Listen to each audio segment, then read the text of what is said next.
এই আজকের দিন সম্বন্ধে দু এক কথা বলবেন।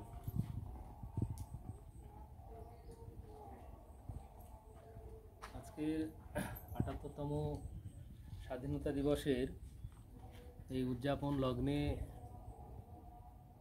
যারা আজকের উপস্থিত হয়েছি তাদের সকলকেই আমি ধন্যবাদ জানাচ্ছি।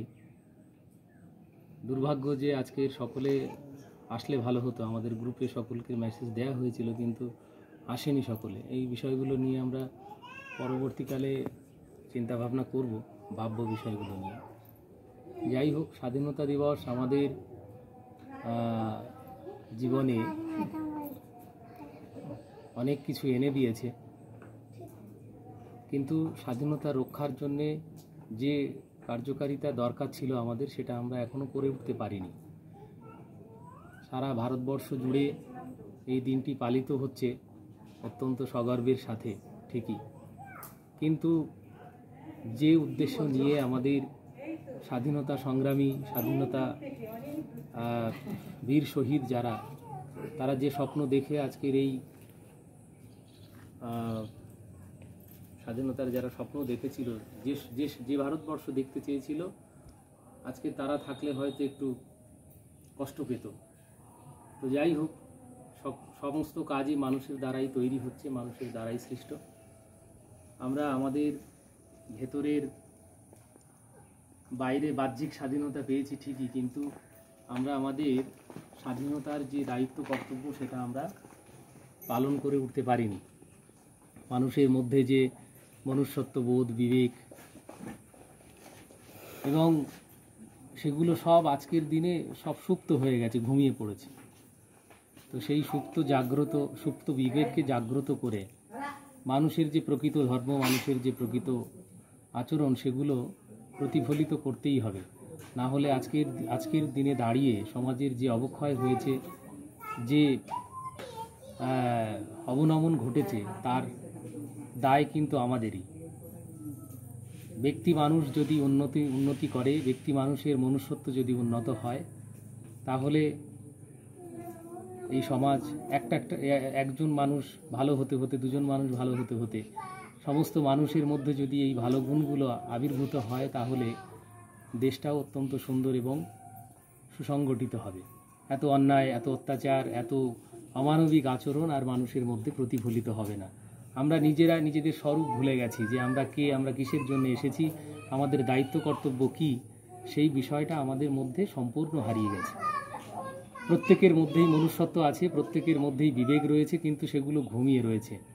তার জাগরণ ঘটাতে হবে। যদি জাগ্রত হয় আমাদের মধ্যে মনুষ্যত্ব, বিবেক, তাহলে আমাদের জন্যে এই যে বাহ্যিক স্বাধীনতা এনে দেওয়ার জন্য যারা নিজেদের জীবন উৎসর্গ করেছিল, তাদের স্বপ্ন সার্থক হবে। ভারতবর্ষ একটা সুন্দর ভারতবর্ষ হবে, যেখানে প্রত্যেকটা মানুষ অত্যন্ত নিরাপদে, অত্যন্ত শান্তিতে, ভালোভাবে বসবাস করতে পারবে। কেউ কারোর জন্য ভয়ে, প্রত্যেকের জন্যে যদি দরদ, ভালোবাসা যদি উজাড় করে দেয়, তাহলে সত্যি সত্যি ভারতবর্ষ একটা তপবনের মতন হয়ে যাবে। ভারতবর্ষ একটা সময় তপবনই ছিল, যেখানে হিংসা ছিল না, ঘৃণা ছিল না, ভয় ছিল না। পৃথিবীর মানুষ যখন সভ্য হয়নি, তখন ভারতবর্ষের মানুষ বেদান্ত সব লিখে বসে আছে, যেগুলো নিয়ে আজকের ভাঙিয়ে চলছে সমস্ত বিশ্ব। যেখানে চিকিৎসা বিজ্ঞানের অসাধারণ জ্ঞান প্রথম ভারতবর্ষেই তৈরি হয়েছিল, যাকে নিয়ে আজকের পৃথিবীর বিভিন্ন জায়গার মানুষ সেই বেদের জ্ঞান, সেই বেদান্তের জ্ঞান তারা নিয়ে সেগুলোকে পর্যালোচনা করছে। তো ভারতবর্ষ অতি প্রাচীনকাল থেকে, সুপ্রাচীনকাল থেকেই অত্যন্ত উন্নত, এবং সেই ভাবনা, সেই বিবেক, সেই মনুষ্যত্ব ভারতবর্ষের মানুষের মধ্যে অন্তর্নিহিত ছিল এবং এখনও আছে। বাহ্যিক পরিবেশ পরিস্থিতির জন্য সকলের মধ্যে সেই মনুষ্যত্ব, সেই বিবেক ঢেকে গেছে। তো সেগুলোর প্রকাশ ঘটাতে হবে, বিকাশ ঘটাতে হবে, এবং সেটা ঘটাতে গেলে আমাদের নিজেদের মধ্য দিয়েই প্রকাশ বিকাশ ঘটুক। আমরা একটা ছোট্ট প্রতিষ্ঠান, এই প্রতিষ্ঠানে আমরা যারা কাজের সাথে যুক্ত রয়েছি, আমরা যারা পড়াশুনো করছি, ছাত্র, শিক্ষক, সকলে মিলেই যদি একটা সুন্দর প্রতিষ্ঠান তৈরি করতে পারি, এই প্রতিষ্ঠান থেকে যারা বেরিয়ে যাবে তাদের যে বিবেক মনুষ্যত্ব সেগুলো সমস্ত জায়গায় সমাজে প্রতিফলিত হবে। তো যাই হোক, ৭৮তম স্বাধীনতা দিবসে যারা আজকের উপস্থিত হয়েছে প্রত্যেককেই আমি আন্তরিকভাবে ধন্যবাদ জানাচ্ছি, ভালোবাসা জানাচ্ছি। জয় হিন্দ, বন্দে মাতরম। ধন্যবাদ আমাদের সেক্রেটারি মহাশয়কে।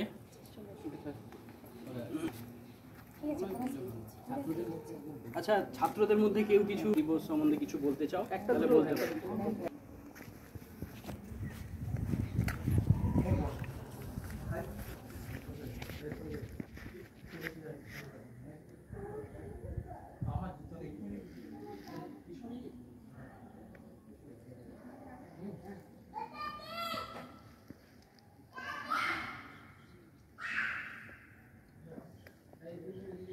হ্যাঁ স্যার।